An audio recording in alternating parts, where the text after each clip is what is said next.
اللہ الرحمن الرحیم۔ السلام علیکم ناظرین، ویلکم ٹو مائی چینل پر اگر نیو ہے تو چینل کو سبسکرائب کر لیں۔ اس ترقی یافتہ دور میں جب کہ انسان مریخ پر جانے کے سوچ رہے ہیں، ہمارے وطن کے کسی علاقے میں جب اس طرح کے واقعات رونما ہوتے ہیں تو حیرت ہوتی ہے اور ان واقعات پر یقین کرنے کو جی نہیں چاہتا۔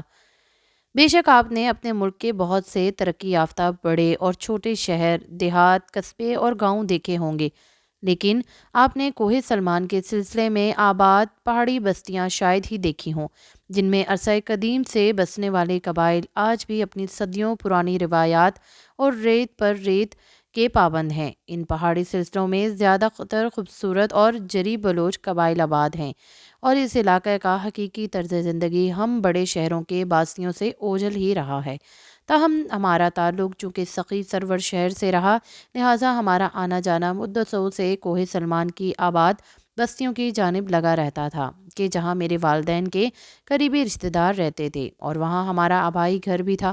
میں بھی وہاں اکثر غمی اور خوشی کے موقعوں پر جاتی رہتی تھی۔ یہ 40 برس پرانی بات ہے، ان دنوں میں 12-13 سال کی تھی۔ مجھے لگتا ہے جیسے یہ کل کی بات ہو۔ آج بھی مجھے آپا گلزار کا چہرہ ایک چمکتے ہوئے چاند کی طرح یاد ہے۔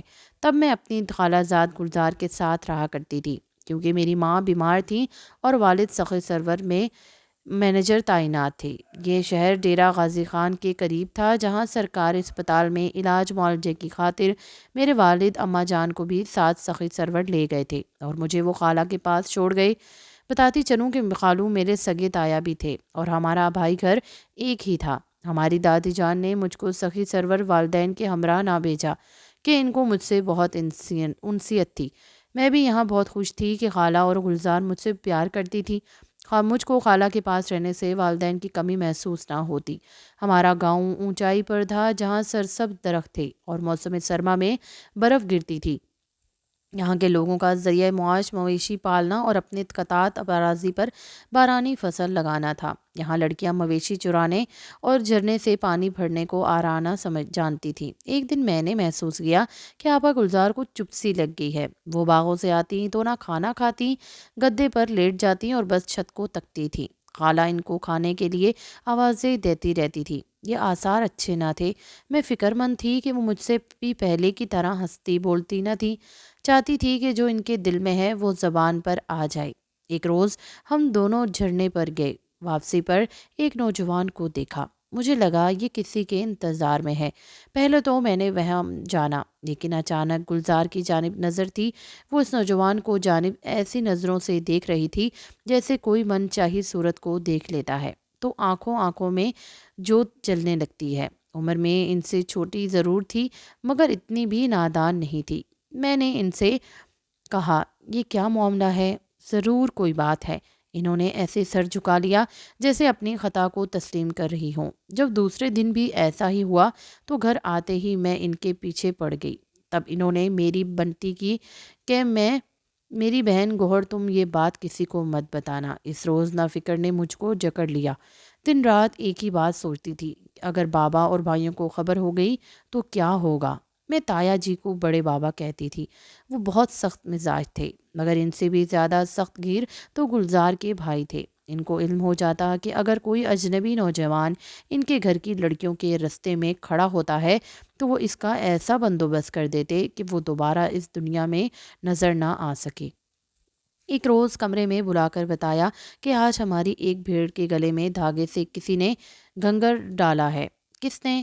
اس نے جس کو تم نے رستے میں کھڑا دیکھا تھا۔ ایسا کہتے ہوئے گلزار آپا کا رنگ گلابی ہو گیا۔ وہ تھوڑا سا شرما رہی تھی، جبکہ آنے والے وقت کا خوف ان کے چہرے سے نمایاں نہیں تھا۔ آپا، کیا اس معاملے میں تم کو میری ضرورت ہے؟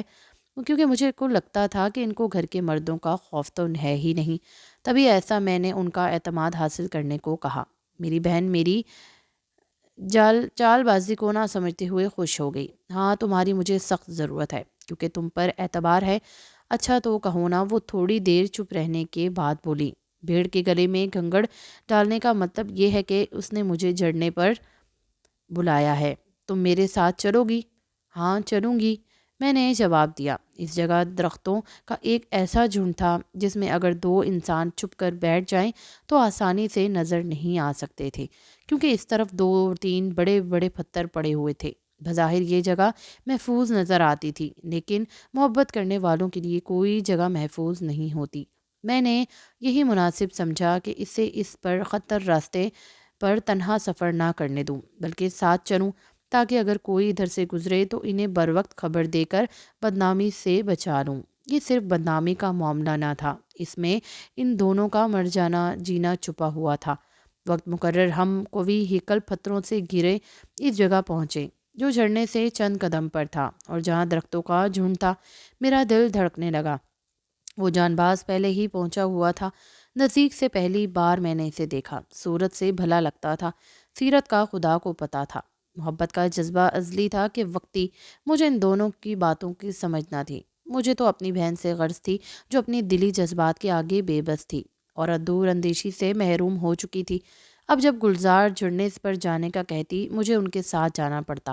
گھر سے نکلنے تک میں منع کرتی، مگر وہ 2 قدم روک نہ پاتی۔ مجھے مجبوراً ساتھ ہو لیتی۔ اکیلے جانے میں زیادہ خطرہ تھا۔ میں ہر صورت اپنی خالہ زاد کو سے بچانا چاہتی تھی۔ رستے میں بھی کہتی جاتی، آپا جان اب بھی کچھ نہیں گیا، قدموں کو تھام سکتی ہو، تھام لو، تمہاری اس من مانی کا انجام ٹھیک نہ ہوگا۔ بس آج جا رہے ہیں، سمجھو کہ آخری بار، آئندہ تمہاری بات مانوں گی اور ہم نہیں جائیں گے۔ اس نے ایسا وعدہ کیا، بہت بار کیا، مگر ہر بار توڑ دیا۔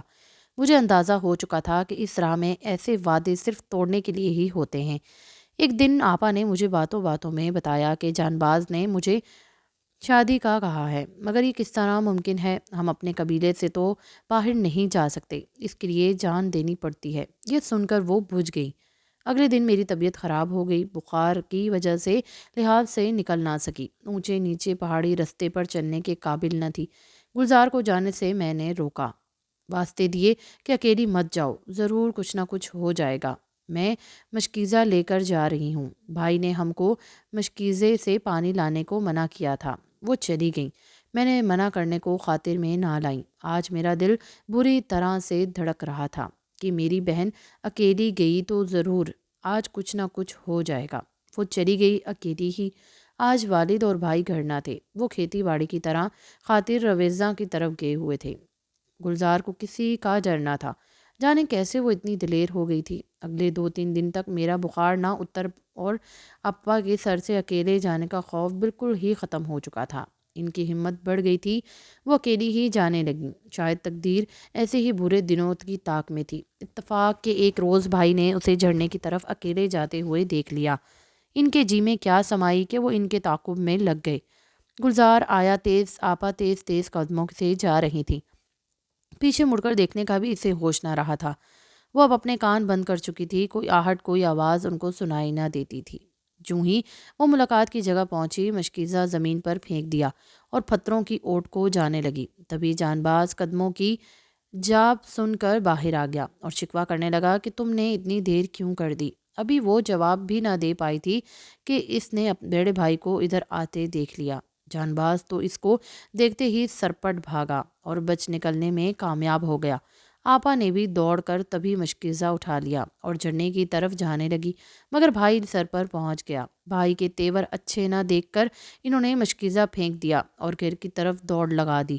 شاہ رخ نے ان کو وہاں کچھ کہنا مناسب نہ سمجھا، ان کے پیچھے گھر آ پہنچا اور آتے ہی بندوق کی نال سیدھی کر دی۔ آنن فانن گئی گولیاں آپا کے سینے میں اتر گئی۔